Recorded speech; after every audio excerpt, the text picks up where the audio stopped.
Bom dia, queridos! Tudo bem com todos vocês?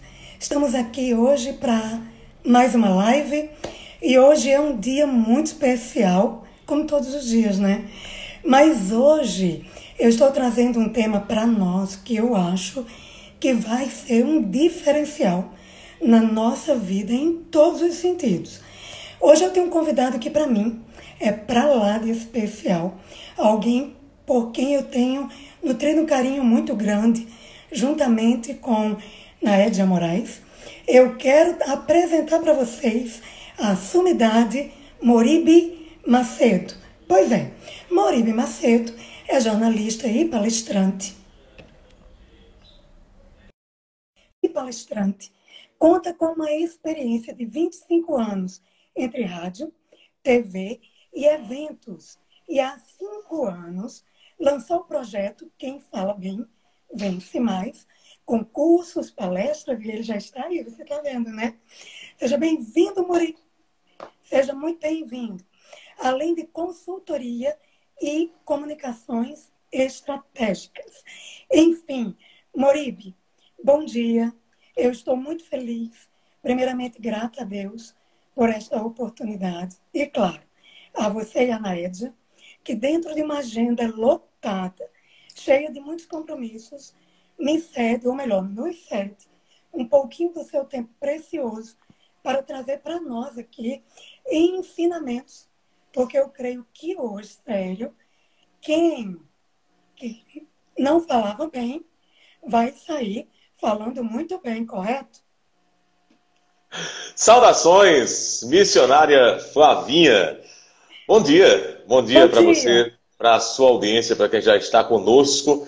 Inclusive, estou recebendo já com muita honra missionárias também, pessoas muito iluminadas, pessoas muito abençoadas de outras cidades, de outros municípios aqui na nossa audiência. Temes Macedo, a irmã Temes, lá na nossa província, não, a República Independente de Picuí, no Seridó e Curimataú, paraibano. A prima Temes já está aqui conosco também. Mas eu quero saudar de maneira muito geral, de maneira especial, a sua audiência e aos nossos seguidores também, a quem nos acompanha aqui no projeto Quem Fala Bem Vence Mais, no Instagram e nas outras plataformas também, Flavinha. E quando eu lhe trato como missionária Flavinha, eu lembro sempre que a palavra missionária vem de missão, de quem tem uma missão. E quem não tem uma missão nessa vida? Que missão poderia ter? Exatamente encontrar essa missão. Qual é a sua missão? A pergunta que eu lhe faço hoje. Para você falar bem e melhor, para você desenvolver uma melhor carreira, uma carreira mais bem-sucedida, qual é a missão que você já encontrou na vida para isso? Que missão você tem em se comunicar, em empregar, em fazer o bem?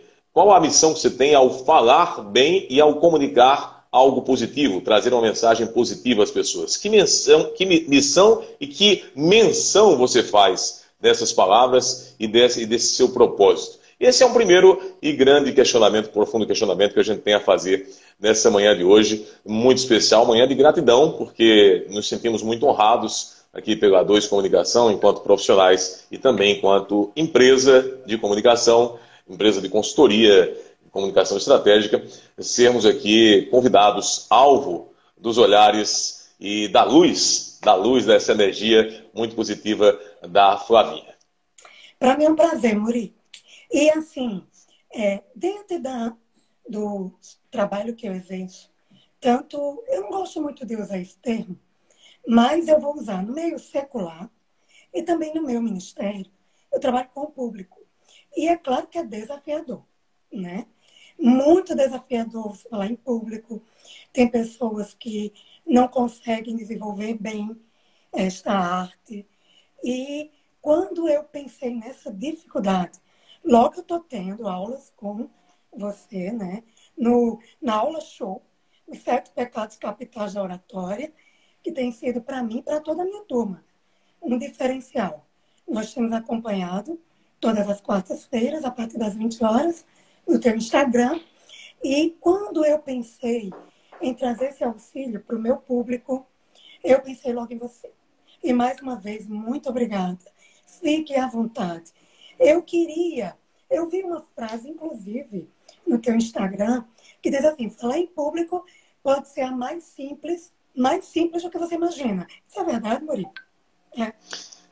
É verdade. Assim como ser feliz e alcançar o sucesso também é algo muito simples, é algo muito alcançável, perfeitamente alcançável. As pessoas às vezes complicam a vida, tem já as suas complicações naturais, Flavinha, mas muitas vezes as pessoas procuram complicar ainda mais isso, tornar o processo muito mais complicado do que complexo. São coisas distintas. Eu entendo a vida como pela complexidade que ela tem, claro, mas ela não precisa ser complicada, a gente precisa simplificar todos os processos da vida. Alcançar o sucesso que você alcançou na sua vida profissional, pessoal, certamente que não foi uma missão tão fácil, mas foi desafiadora. Certamente para você que nos acompanha agora, existem desafios no dia a dia. Isso não quer dizer que você tem que complicar mais ainda. Pelo contrário, o que já é naturalmente complexo, você pode facilitar. Falar em público, se apresentar diante das pessoas, é algo de fato muito mais simples do que a gente imagina.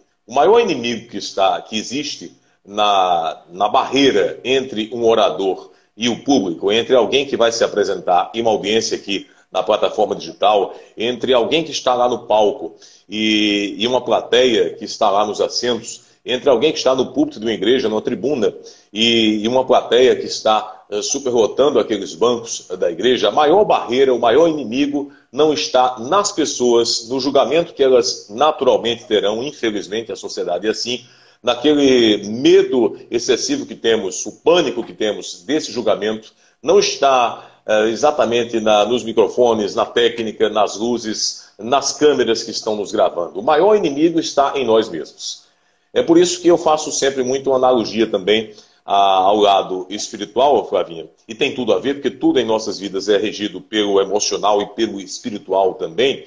E eu sempre digo que muitas vezes a gente não tem ou não julga ter a devida capacidade para falar determinadas coisas, a devida capacitação para enfrentar determinadas plateias, para enfrentar uma entrevista de emprego, para tratar de negócios numa reunião com importantes empresários, para tratar de questões das mais diversas numa igreja com grandes líderes. A gente se julga incapaz disso. Mas quando vem uma iluminação especial, quando nos vem uma missão, essa da qual eu falava no início, uma missão especial, um propósito maior diante disso tudo, a gente acaba sendo capacitado. Inclusive é bíblico. A escolha não é daqueles capacitados, mas sim a capacitação é dada aos escolhidos. Deus não escolhe os capacitados, mas sim capacita os escolhidos. É por isso que eu, tímido que sou, de natureza muito,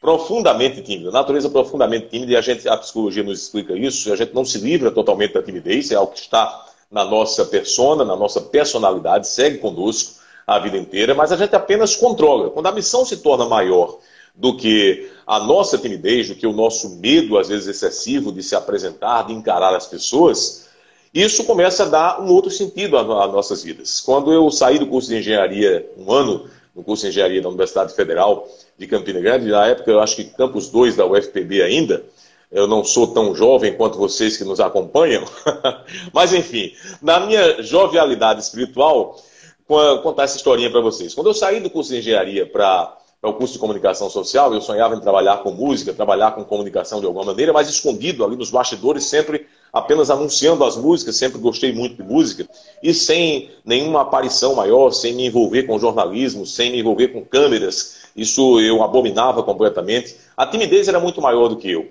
Isso me retraía profundamente. Eu quero contar essa história aqui para vocês entenderem que é muito simples quando você encontra um propósito. Em determinado instante da minha vida, eu vi que pessoas iluminadas apareceram, pessoas me ajudaram, precisa a gente ser grato, essas pessoas foram colocadas no caminho, pelo menos eu julgo que foram pessoas iluminadas que vieram para também me impulsionar na carreira. E quando isso tudo começa a acontecer, o seu propósito você começa a enxergar que é maior do que a sua timidez. Aquele inimigo que está dentro da gente, nos travando, nos impedindo de uma boa entrevista no emprego, nos impedindo de fazer um atendimento de excelência como você tão bem faz e já fez, eu já observei isso algumas vezes quando cheguei às bancadas lá de atendimento como consumidor lá da Unimed, do plano de saúde, da cooperativa médica, na verdade. E quando a gente encontra um propósito, um sentido nessa nossa carreira, nessa nossa vida como um todo, essas coisas, esse sentido todo acaba se tornando muito maior do que mínimas questões que estão dentro da gente. Questões de impedimento emocional, timidez, a trava, o medo excessivo. Eu digo sempre que o medo tem que estar presente na vida da gente. Faz parte, é normal, é naturalíssimo. Muita gente falando por aí no Brasil afora, tem que acabar com o medo de falar em público. Não tem que acabar com o medo. Tem que aprender a controlar esse medo de falar em público. Por que é que muitas pessoas estão nos acompanhando agora? Ionara Araújo, quero dar um beijo muito especial também para Valesca, Luz, muita gente já conosco aqui na audiência digital, que maravilha. Que manhã especial com vocês. Também Aparecida Dantas, obrigado pela companhia, tanta gente bacana conosco aqui. Fazer saudações especiais a todos e dizer que talvez vocês se identifiquem com essa história. Eu encontrei esse propósito maior de comunicar, de ir para o rádio e não fazer não tão somente música, mas também começar a falar de jornalismo, começar a opinar, começar a falar de esportes e lá na frente começar a apresentar eventos, começar a me apresentar também na televisão. Fui muito arredio a essa proposta inicialmente. Eu rechacei porque achei que não estava capacitado para tal, mas essa capacitação veio aos poucos, foi muito difícil no início, foi complexo, não foi complicado, foi muito complexo. E eu comecei a entender que havia um propósito maior em tudo aquilo ali. É claro que você, talvez quando esteve na igreja em algum instante, foi tocado a falar, se pronunciar. Você, Flavinha, assim como quem nos acompanha também, né, nessa manhã especial de terça-feira, certamente você sentiu, digamos, uma vontade muito maior do que os seus medos do julgamento de dar um testemunho ali na tribuna da igreja. E você foi impelido a cumprir essa missão. Eu tenho certeza absoluta, eu tenho convicção total de que você foi com muita alegria, foi com muito entusiasmo. Entusiasmo é estar cheio de Deus, é diferente de empolgação. Entusiasmo é estar cheio de Deus. Você foi com muito entusiasmo, com esse seu eu cada vez mais elevado e abençoado, para proferir algumas palavras e contar algumas histórias, dar o seu testemunho ali. Na volta você esteve certamente cheio de regozijo. Você veio regozijado, você veio feliz, você veio renovado, veio com uma leveza imensa. Uma leveza que pesa, mas pesa no melhor sentido. Uma leveza que você não encontraria de outra forma. Eu tenho convicção absoluta que nessa hora você deve ter se perguntado. E eu faço sempre essa pergunta para os nossos alunos nos cursos e mentorias Brasil afora, onde a gente se apresenta, onde a gente leva o nosso trabalho, Flavinha. Onde é que estava o seu medo nessa hora? Alguém pode dizer, sumiu, desapareceu, o medo não existe, eu acabei com medo porque Deus me deu coragem para ir lá. Não foi isso. Deus controlou o seu medo. Ele continua existindo, porque nós somos humanos feitos dessas emoções também. E se a gente não tiver medo na hora de fazer uma pregação, na hora de fazer uma apresentação comercial, na hora de atender a um cliente, quem está conosco, que é da área comercial aqui agora, a abraçar, inclusive, a Samara Freire, Kelly, obrigado pela companhia, Mônica, obrigado a todos. Quem eu não puder abraçar aqui, sinta-se devidamente abraçado e abraçada. Vera Salvador, vamos aqui interagindo aos poucos com as pessoas. E eu quero dizer para você que na hora de atender a um cliente, na hora de apresentar um trabalho acadêmico, nesse instante você precisa ter medo. Sabe por qual razão, Flavinha? Porque o medo é uma válvula controladora. Eu estou aqui com muito medo de me apresentar na rede social de Flavinha, porque eu tenho respeito por ela, esse medo me controla para que eu não diga bobagens, para que eu não me equivoque com as teses que eu defendo, para que eu possa continuar ajudando as pessoas sem levá-las para um caminho negativo, né? Para um destino que não seja o melhor.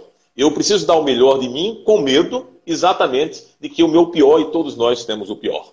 Todos nós temos algo de negativo. Nós somos imperfeitos. Eu tenho essa tese de que nós somos imperfeitos. Nós temos que buscar sempre a excelência a cada dia. E a excelência não é a perfeição. Muita gente no mercado comercial, no mercado empresarial, Flavinha, acaba confundindo isso. Acaba achando que excelência... Alguém, quando é excelente, procure agora nos seus amigos uma pessoa excelente. Na sua família. Aquela pessoa é excelente. Eu tenho uma excelente mãe, um excelente pai.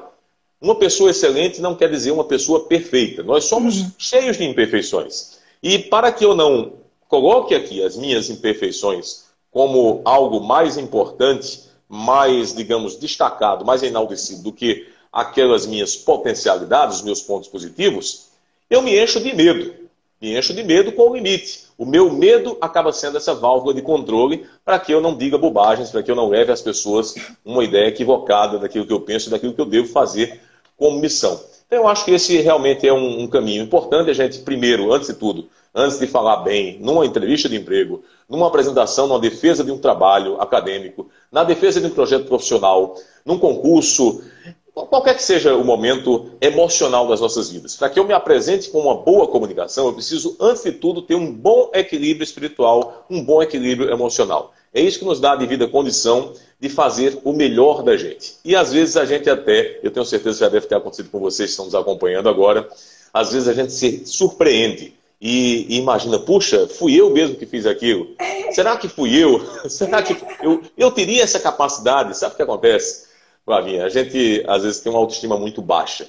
Algumas pessoas, por isso que eu lhe admiro e vejo a grandeza da sua energia no seu sorriso, na sua comunicação cheia de energia positiva, nesse seu olhar que conquista as pessoas. Eu vejo que você é um grande exemplo para todo mundo, acaba sendo uma inspiração, exatamente porque você acredita no seu eu, você acredita nesse Deus que lhe impulsiona a fazer o melhor. E muitas pessoas, infelizmente, não se apresentam bem em qualquer uma dessas circunstâncias que eu citei, inclusive nas relações amorosas, nas relações com a vizinhança, com os amigos, pessoas que não se comunicam bem porque não acreditam nelas mesmas, acham que são incapazes. Nessa hora, você precisa se reequilibrar, se soerguer emocionalmente, para depois, aí sim, passar por essa emoção, por esse sentimento que eu tenho certeza que você também enfrenta, vez por outra. Puxa, fui eu que fiz aquela pregação, fui eu que fiz aquela fala, fui eu que disse isso.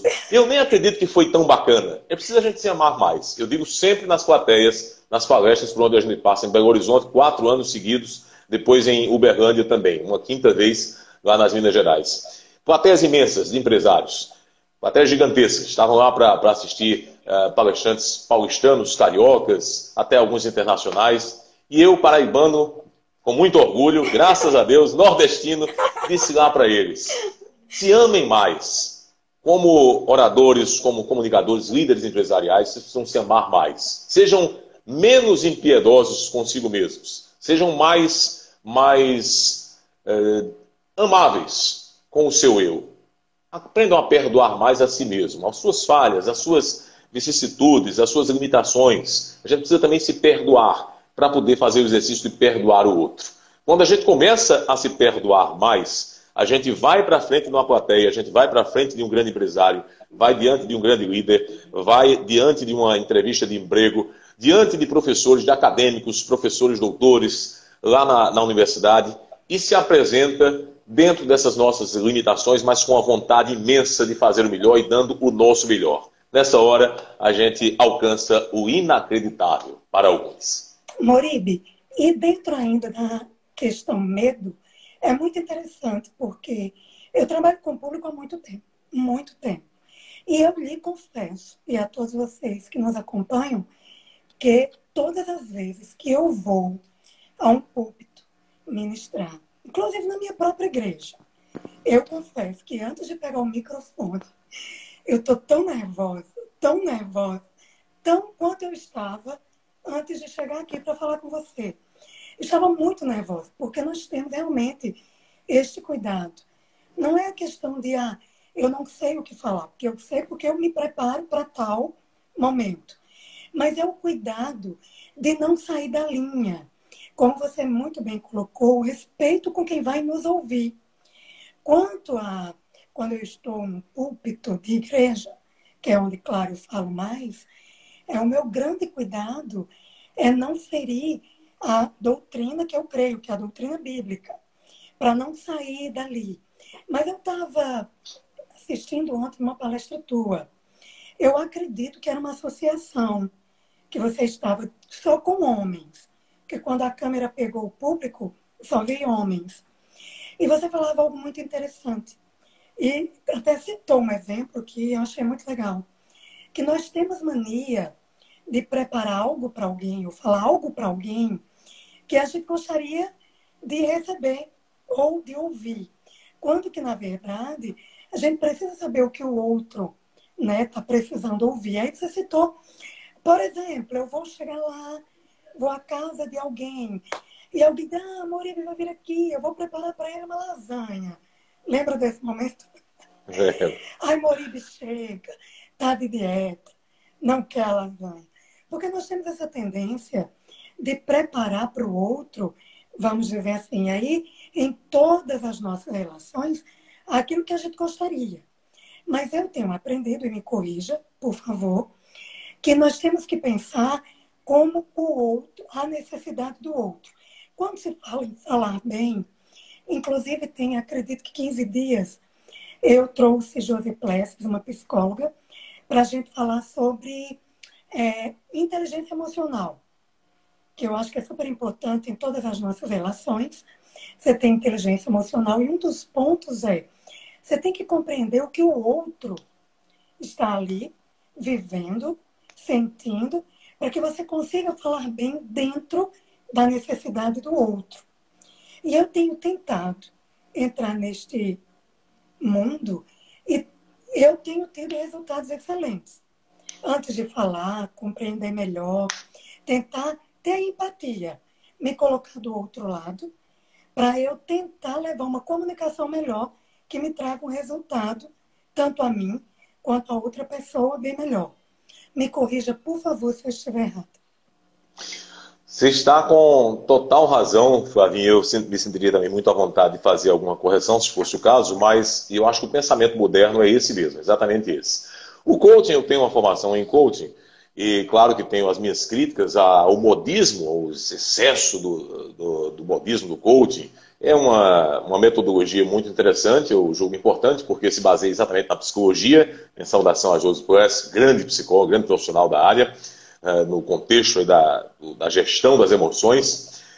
Se baseia o coaching na filosofia, na psicologia, no marketing, na gestão de pessoas, em algumas outras ciências, que são realmente uma base muito importante para as nossas vidas. Mas o coaching, tirando todos os excessos, nos ensina algo muito bacana, e eu trago isso para a vida também de comunicador, e é exatamente isso que você trata, é disso que você trata quando fala de empatia, de se colocar no lugar do outro. O coaching nos diz o seguinte, que ao invés daquela frase, todo mundo tenta completar aí.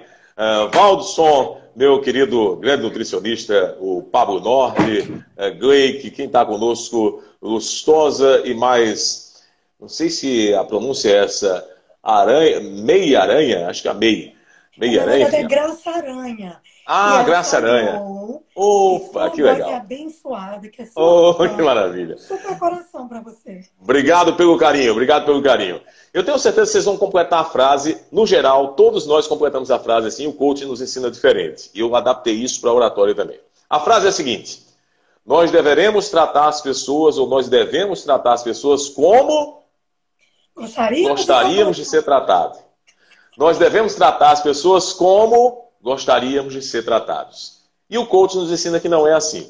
Nós devemos tratar as pessoas como elas gostariam de ser tratadas. Vocês sabem por quê? Se eu fosse falar aqui à luz, se eu fosse tratar a Flavinha à luz de, digamos, se eu tivesse uma determinada inclinação política ideológica, e se eu tivesse, tenho, claro, todos nós temos, claro, mas se eu tivesse uma tendência mais forte e fosse conversar com a Flavinha para me conectar com ela, falando à luz só da minha tendência, daquilo que eu gosto, daquilo que eu quero que prevaleça, eu não vou conquistar a minha audiência, eu não vou conquistar a pessoa que está conversando comigo, a minha interlocutora.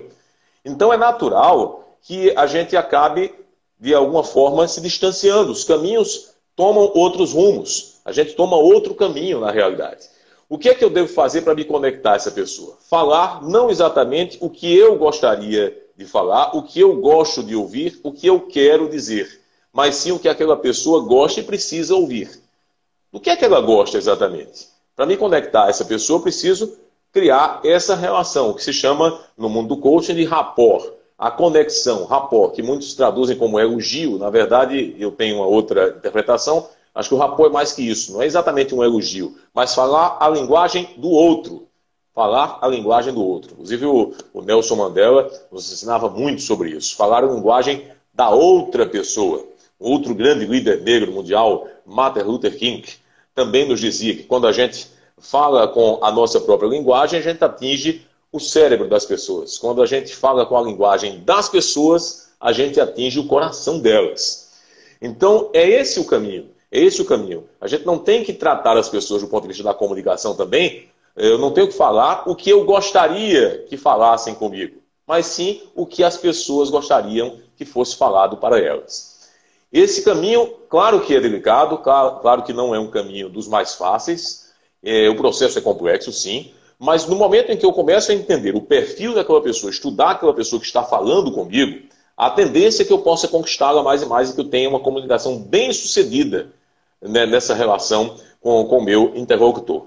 Uma comunicação bem sucedida depende do estudo e não da presunção. Muitas vezes a gente vai conversar com alguém, para mim isso acontece na nossa relação de amizade, no namoro, na hora de ir para uma entrevista de emprego. Eu lembro que eu passei por uma grande frustração à época. Eu quis agradar, eu disse o que eu achava que deveria ser dito. Na primeira entrevista de emprego no rádio, eu vinha de outras áreas, mesmo muito jovem, começando a trabalhar cedo, mas na primeira oportunidade, creio que aos 19 anos ainda, 18, 19 anos, não faz tanto tempo assim, claro. Não. Não. E eu vinha de todas essas experiências em outras áreas comerciais, inclusive, para uma entrevista no rádio. Eu encontrei um grande monstro sagrado lá no rádio, eu vou citar o nome dele aqui, da saudosa memória, Zelito Lucena, Joselito Pereira do Lucena, o baiano. Joselito Pereira do Lucena, o bom baiano, de Jacobina, lá no interior da Bahia, mas há muitos anos já havia se radicado aqui em Campina. E diante dele, monstro sagrado do rádio, eu fiquei, claro, trêmulo. E ele me perguntou, você ouve rádio? E eu disse, sim, claro. Qual estagiário, jovem estagiário, não diria isso? Sim, claro. Que rádio você ouve? Ele, de forma ríspida, dura, que rádio você ouve? E claro que eu achei que estaria agradando, dizendo que eu via a emissora onde ele trabalhava, uma emissora local. E nessa hora eu fui repelido fortemente, de forma contundente. Você tem que ouvir rádio Jornal de Pernambuco, Rádio Clube, Rádio Globo, Rádio Tupi. As grandes referências do rádio à época ainda são algumas delas grandes referências no rádio nacional. Para aprender mais. Aqui você não tem nada que aprender aqui. Então, e eu fui com aquilo para casa, com aquela frustração, aquela dor, mas percebendo ali já uma grande lição sobre comunicação. Para me dar bem naquele teste, eu fui aprovado por uma, digamos, por uma bênção divina, mas por essa resposta eu seria reprovado de imediato. Por essa resposta eu seria reprovado de imediato. Porque eu disse, não que a pessoa gostaria de ouvir, mas eu disse o que eu achava que fazia sentido para mim. E realmente eu só ouvia rádio local. Eu aprendi muito pouco nessa fase, porque eu só ouvia rádio local, não que ele não tivesse qualidade, é evidente. Mas para ter uma visão mais global, uma visão de mundo maior, mais ampla para a minha área, eu precisava me espelhar em cronistas esportivos na época de outros estados, de outros mercados, de outras áreas também. E era essa a lição que ele estava para me dar, mesmo de forma ríspida, muito dura. Naquele instante eu não compreendi, e só alguns anos depois, quando comecei a trabalhar com cursos, palestras, treinamentos, né, comecei a apresentar eventos também na área de comunicação, do marketing e de outras áreas, eu comecei a entender que a gente precisa dizer aquilo que a nossa audiência está esperando que seja dito, para que a gente estabeleça uma conexão. O que é diferente do mundo do jornalismo. No jornalismo, a gente tem uma premissa, Flavinha, de que a gente não tem que dizer o que as pessoas gostam, aprovam. A gente tem que dizer o que tem que ser dito, aquilo que precisa ser dito. É uma outra lógica. Na comunicação, no geral, o conselho que eu dou para as pessoas é que não sejam jornalistas. O jornalismo tem outra lógica. O jornalismo tem outro mecanismo de transformação social e é por isso que ele é crítico. Ele precisa ser opinativo, crítico, precisa ser questionador da realidade. O jornalismo é assim. Tanto que os grandes especialistas dizem que quando a gente não é crítico, quando a gente não tem uma visão de mundo de contraponto, quando a gente não tem uma comunicação, digamos, mais questionadora, a gente não deve fazer jornalismo, deve fazer publicidade ou qualquer outra coisa, colunismo social. Jornalismo tem que ser questionador mesmo, tem que desagradar. O jornalismo é para desagradar setores. Jornalismo que não incomoda, jornalismo que não desagrada, não é jornalismo. Diferente da nossa comunicação do dia a dia, por isso que eu separo muito as coisas, essa comunicação interpessoal, na igreja, no relacionamento amoroso, relacionamento afetivo, na família, com os amigos, nas empresas, no trabalho, no geral, na universidade, na escola. Essa comunicação, ela precisa ser de conexão mesmo. Aí você tem que... Isso não quer dizer concordar com tudo que o outro diz, com tudo que o outro pensa. Não é isso. Isso quer dizer que você precisa estabelecer uma ponte e não uma muralha entre a sua audiência. Moribi, nos dá uma dica agora, por favor, na questão do trabalho. Vamos lá. Particularmente falando, eu tenho muita dificuldade em tratar a pessoa com muito formalismo. Entendeu? De uma forma, o senhor, a senhora, se for pessoas jovens, né? Eu costumo tratar as pessoas assim. As pessoas chegam lá no meu ambiente de trabalho e eu as trato tentando firmar um vínculo maior, porque são clientes que vão estar ali com uma certa frequência. E eu lhe confesso que eu tenho amigos até hoje, lá da Unimed, pessoas que nem moram mais aqui, mas que me ligam, fazem chamada de vídeo, mantêm comunicação comigo até hoje. Inclusive, eu o vi pela primeira vez lá na Unimed. Né? E aí, quando sentou na cadeira, que eu ouvi tua voz, eu disse, eu te conheço de algum lugar. Você é um jornalista. Então, seria errado eu tratar o meu cliente da forma que eu trato? Traz uma dica aí pra gente, por favor. Flavinha, sempre a filosofia nos ensina muito, e para a comunicação não é diferente. Eu digo que a grande base, claro, não fui eu que disse, nem sou eu que defino, mas essa é a razão de ser da filosofia. É nós questionarmos a própria vida, questionarmos as nossas relações, a nossa existência. O questionamento, o elemento questionador, ele é muito importante para a absorção de informações que sejam transformadas em conhecimento. Informação é diferente de conhecimento.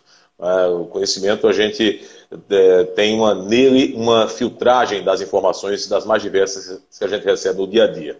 Eu espero, inclusive, que vocês que nos acompanhem agora. Zé Cláudio, rapaz, o grande Zé Cláudio está por aqui com a gente. Também a Flávia Raquel, o seu xará, a Aline, a Joadna, Ana, obrigado pelo carinho. Todo mundo, muita gente falando sobre o medo. Daiane Moraes, também nos questionando sobre o medo. Daqui a pouco eu volto a essa temática, se houver tempo, Daiane. E eu espero que todo mundo esteja conseguindo transformar, espero que todos possam transformar essas informações também em conhecimento. O que é que nos ensina a filosofia para a busca desse conhecimento?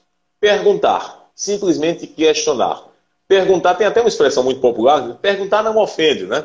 Perguntar não faz mal. Então, quando alguém chega numa determinada área, eu vou citar um exemplo meu, eu acho que por conta até da profissão, da seriedade que a gente acaba passando no perfil, na época jovem ainda, mas já na TV, e eu já era também pai, uma série de fatores que me davam uma postura, digamos, de maior respeitabilidade.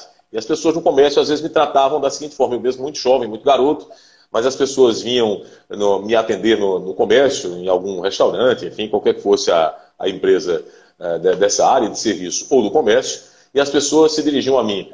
Senhor, o senhor, o senhor. Eu me constrangia, porque não é que eu me achasse velho, não tem problema com isso. A gente não deve perguntar a idade de um homem, nem de ninguém. A gente deve perguntar a sua história. Nem de uma mulher, nem muito menos de uma mulher. Deve perguntar a história dessa pessoa. 30, então, deixa pra lá, besteira.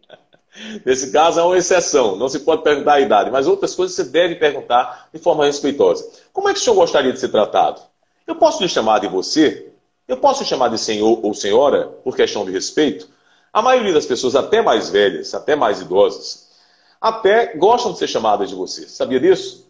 Interessante, gostam um pouco mais dessa intimidade, mas você precisa saber, para não ferir essa pessoa, esse cliente, esse seu interlocutor, interlocutora, você precisa sentir o perfil dessa pessoa, se é um perfil um pouco mais jovial, mais despojado, mais descontraído ou mais formal, e perguntar respeitosamente. Perguntar não faz mal, perguntar não ofende. Perguntar, eu posso lhe tratar como Flavinha? Eu posso lhe chamar, porque você pode ter até no seu perfil, no seu nick lá, Flavinha, mas provavelmente você destine esse apelido apenas para as pessoas, é um apelido mais carinhoso, como diz a música, as pessoas do seu convívio afetivo.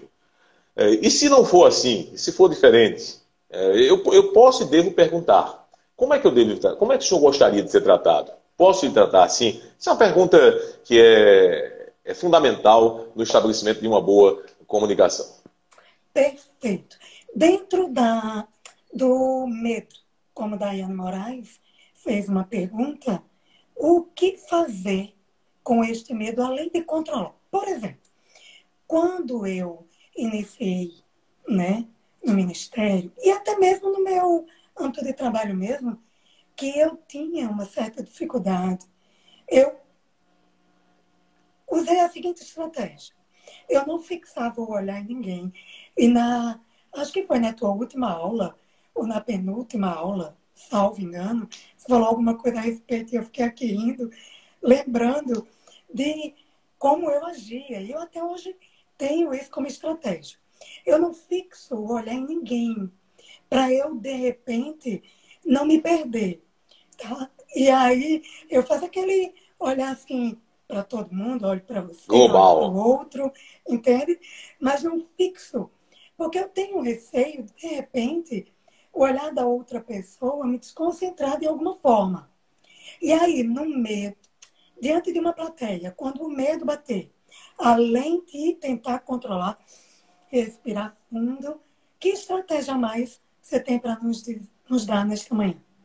O que a gente sempre trabalha, independente da crença das pessoas, dos nossos alunos, nas mentorias online, que temos desenvolvido bastante nesse período agora, nos últimos 3, 4 meses, nessas plataformas digitais, Flavinha, é a respiração. Independente, repito, independente da religião, da crença de cada um, mas a respiração nos dá um equilíbrio emocional muito grande. Eu passei por esse treinamento, um curso muito mais prático do que teórico, 70%, 80% prático, há uns 5, 6 anos, acho que diria em torno disso.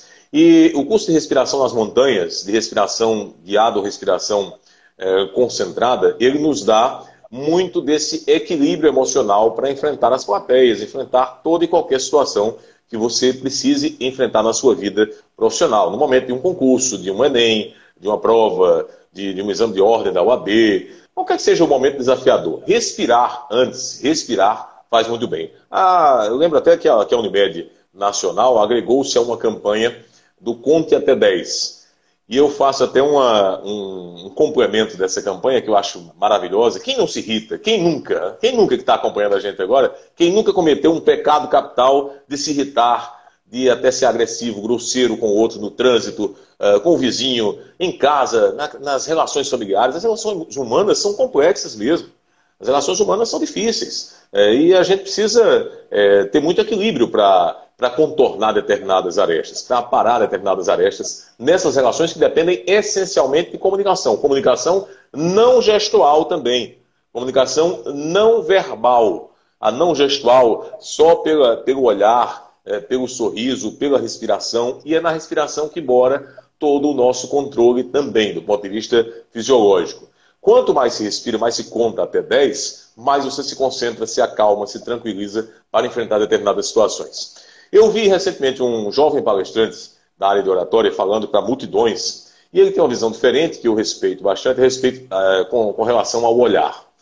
Ele dizia que não tem essa de olhar para um mar de gente como disfarce, como válvula de escape, como você usou, e eu usei muito na minha carreira disso. Hoje não mais. No início da carreira, usei bastante dessa técnica de olhar para o horizonte, para um mar de gente, fazer de conta que não tem ninguém me olhando ali, que não é uma plateia. Enfim, tem um olhar mais genérico.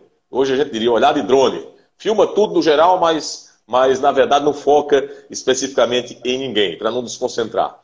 E esse palestrante, esse jovem palestrante, se eu não me engano, lá de Recife, ele dizia que não, que as pessoas têm, mesmo que olhar, o orador precisa olhar em cada olho, em cada pessoa lá para poder se conectar e tal, tudo mais. Eu diria que esse seria um segundo nível, um segundo passo para um orador de qualidade, então um orador de excelência, um orador que busca esse resultado mais positivo. Porque no primeiro instante, Flavinha, assim como aconteceu com você, comigo foi dessa forma, talvez com outras pessoas que estão nos acompanhando aqui, Vilani, deixa eu abraçar aqui o Walker também, que maravilha. Aline, outra vez, obrigado a todos pela companhia, espero estar contribuindo para uma melhor qualidade de tempo, do tempo que você nos dedica nesta manhã.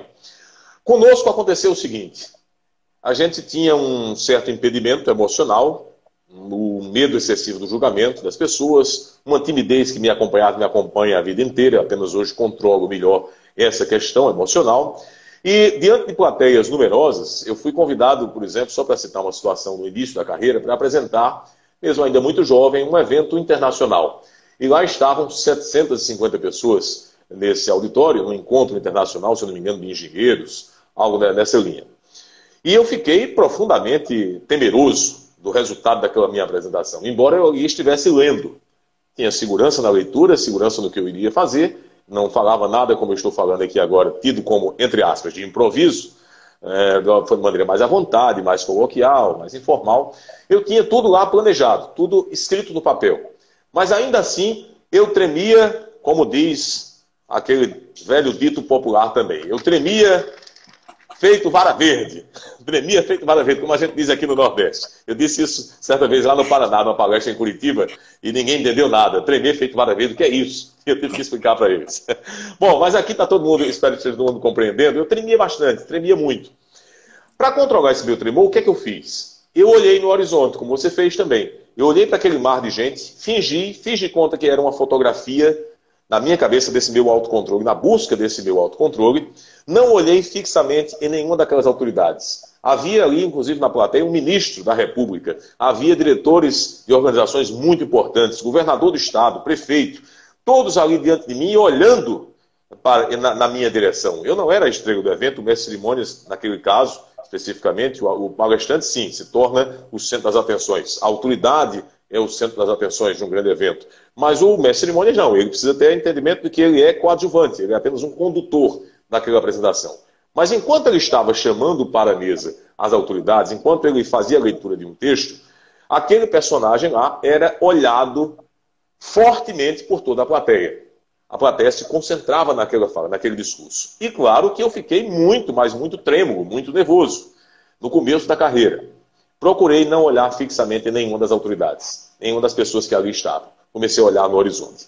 E durante grande parte da minha trajetória, nos eventos de que eu participei, apresentando e posteriormente sendo palestrante também, eu não contei com presença de pessoas com laço afetivo. Aí é uma questão muito minha, muito particular. Questão de foro íntimo. Talvez você haja diferente. Talvez quem está nos acompanhando agora tenha uma outra psique, uma outra psique, como dizem alguns psicólogos, e entenda e interprete de outra forma. Mas comigo foi assim. Durante grande parte das minhas apresentações, eu não contava com ninguém do meu laço afetivo, nenhuma pessoa da minha família, um grande amigo, uma pessoa muito especial ali na plateia.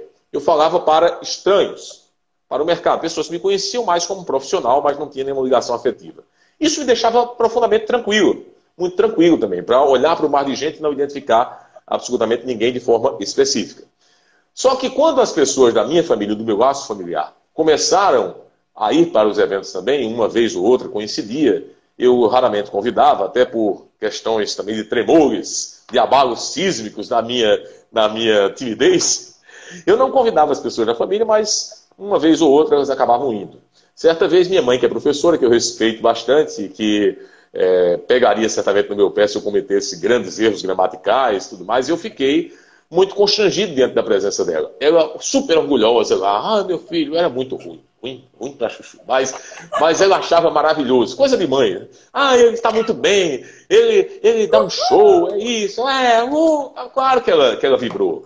Mas eu estava muito envergonhado, muito constrangido diante da grandeza intelectual dos meus pais. Nesse caso aí, especificamente da minha mãe. Meu pai, eu não tive a honra, o privilégio de contar com ele na plateia, muito pelo contrário, né? Muito cedo, muito antes disso, ele já tinha partido para a eternidade. Mas minha mãe está conosco, graças a Deus até hoje, ela presenciou esse meu início da carreira, uma parte da minha trajetória como mestre de cerimônias e depois como palestrante e como treinador também. E o que é que acontecia? Eu, constrangido demais, preferia que ela nem lá estivesse. Eu não olhava para ela.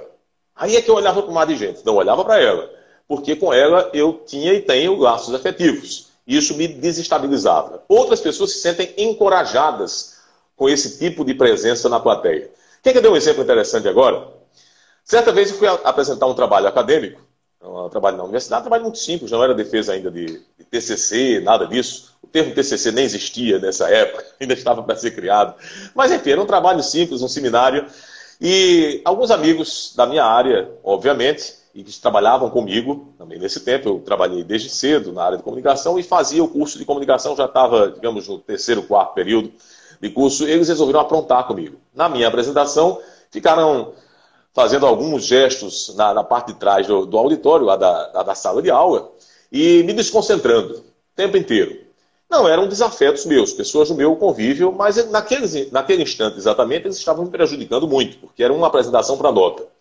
E eram 2 ou 3 colegas, alguns que eu julgava e julgo como amigos, mas estavam lá para me desconcentrar. Não sei por qual razão, acharam que era a pegadinha da noite e foram lá para assistir a aula e me desconcentrar. Em determinado instante eu pedi ao professor que fizesse uma intervenção, o professor disse, não, aí a responsabilidade é sua. Eu não posso impedir que ninguém assista a aula. Deixa os caras aí. E eu continuei muito sofrível, mas continuei e terminei a apresentação. Repito, o desempenho não lembro mais, não deve ter sido lá tão bom. Então, essas coisas. Depois dessa lição, eu comecei a fazer o seguinte, talvez algumas pessoas aqui façam isso, na igreja, na apresentação lá do trabalho acadêmico, na apresentação do projeto comercial também, qualquer que seja a circunstância.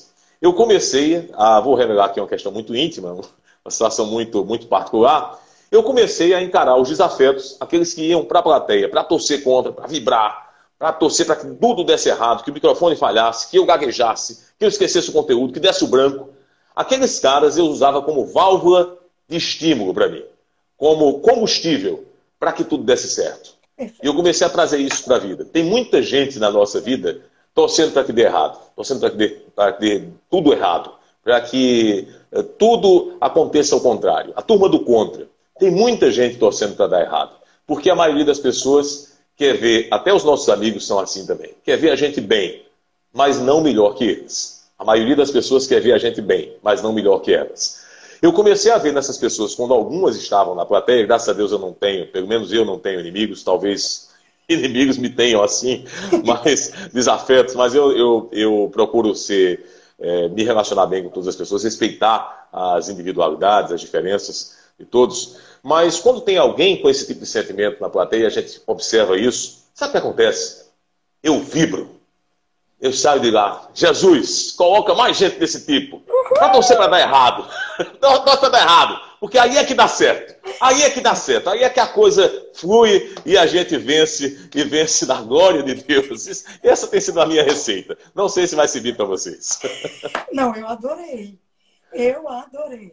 Moribe, infelizmente, nós estamos aqui caminhando para o final. E eu quero mais uma vez, né, registrar aqui a minha gratidão a Deus e a você, tá? Mas eu quero aqui lhe lembrar que reza a lenda, inclusive eu creio nessa lenda, tá?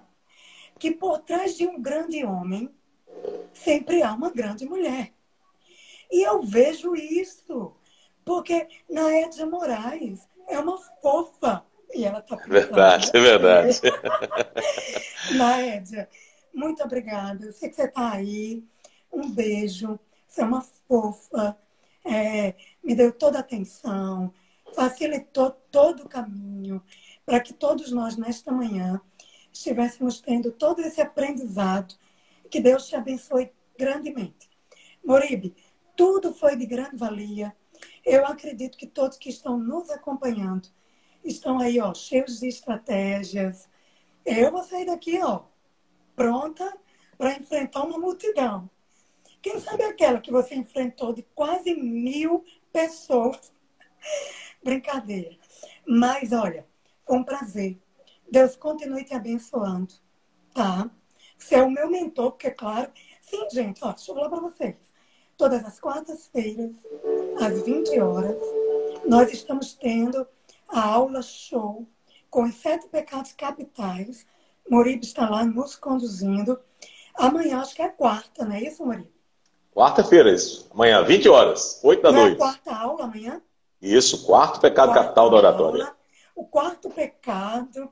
E me permite só fazer aqui uma observação de um dos pecados que você falou na aula. E eu fiquei rindo aqui, lembrando, porque quando nós... Eu estou falando muito em igreja, que é o ambiente que eu mais vou, tá? Mas aí eu sei que se estende para todas as outras profissões que as pessoas tenham. E quando, há muito tempo atrás, normalmente essas igrejas pequenas, elas têm o que chamam de círculo de oração, tá? E quando nós chegávamos lá, quem estava conduzindo esta reunião falava muito assim, eu quero dar uma oportunidade de surpresa, tá? Era bem no supetão, assim. eu quero dar oportunidade a fulano de tal. Aí fulano de tal chegava lá, não somente trêmulo, óbvio, e ainda dizia assim, olha, eu fui pego de surpresa. E aí você falou algo do tipo, nunca diga, né, lá em público, que, por exemplo, eu tinha algo pronto e, de repente, eu mudei aqui agora. Não peço tantas desculpas. Pedindo Não desculpa em defina o excesso. discurso. E eu fiquei rindo, porque eu lembrava. E isso é muito natural, comum de acontecer, infelizmente. E quando você falou isso, meu Deus, a gente precisa do Moribe nos ensinando. Então, Moribe, Deus continue te instruindo, te capacitando, te abençoando juntamente com a tua família, te faça muito próspero em todos os teus caminhos e que Ele te conceda longevidade para que nós possamos desfrutar. Aí. E nessas aulas, claro, eu fui uma das contempladas e eu vou fazer mentoria com o Moribe Macedo. Tá? Oh. Mas se vocês quiserem, É uma honra. Moribe, como é que o pessoal faz para ter a tua mentoria? Online nesse período, por favor. Pode contactar com a Naédia Moraes, que é a nossa coordenadora comercial, companheira, muito, mas muito importante, muito valiosa e valorosa nessa missão. 983 aqui para o escritório do Nordeste, 83, código da Paraíba, 839-9987-7025, 99987-7025. E para quem está na região Sudeste, para quem está nos acompanhando, tem mineiros que nos acompanham devido à ligação que nós temos lá com Belo Horizonte. Quem está nos acompanhando, o escritório lá da Avantic, em BH, em Belo Horizonte, quem trata das nossas palestras também na região Sudeste. Nosso amigo Bruno, lá da Avantic, que certamente está nos acompanhando também sempre nessas nossas lives. Um abraço a todos, obrigado. Quero agradecer mais uma vez a oportunidade e dizer que eu não falei sobre sucesso. Deveria ter falado mais especificamente sobre o que é sucesso, logo na abertura. Mas Flavinha, ainda tem uns minutinhos, viu? Alguns minutos, mais rapidamente. Nossa temática seria como alcançar o sucesso através de uma comunicação efetiva. Como falar bem para alcançar o sucesso na carreira profissional. Eu tenho me feito muito esse questionamento. Afinal de contas, o que é sucesso? O escritor Robert Chiniachink, num dos seus primeiros livros, palestrante, precursor das palestras motivacionais no Brasil, Robert Chiniachink escreveu um livro intitulado O Sucesso é Ser Feliz. O Sucesso é Ser Feliz. E por muito tempo sempre fez muito sentido para mim isso. O sucesso é ser feliz. Mas uma amiga missionária de Campina Grande, uma garota muito jovem, simples, não tão letrada no mundo da comunicação, não tão capacitada talvez, mas me deu uma grande lição de vida. Ela disse, não, Murilo, o sucesso não é ser feliz. O sucesso é ser feliz respeitando os outros. O sucesso é ser feliz sendo temente a Deus. Porque tem muita gente que é feliz sem respeitar os outros, sem ter o amor divino, sem ter uma causa maior, um propósito maior que não a si mesmo, que não atender a si mesmo. Atender a si mesmo com essa tal felicidade, com esse sucesso, não é sinal de felicidade plena. Então o sucesso é ser feliz com um propósito maior, com uma elevação espiritual que nos guie sempre o melhor. Obrigado a todos vocês. Moribe, Deus te abençoe. Beijo no coração, viu? E nos encontramos aí no aulão, lá na aula show e na nossa mentoria, viu? Obrigada. Fica com Deus. Um beijo a todos que nos acompanharam. Inclusive aí, Vilani Santos Kelly, ela estudou com a sua mãe, Nifa.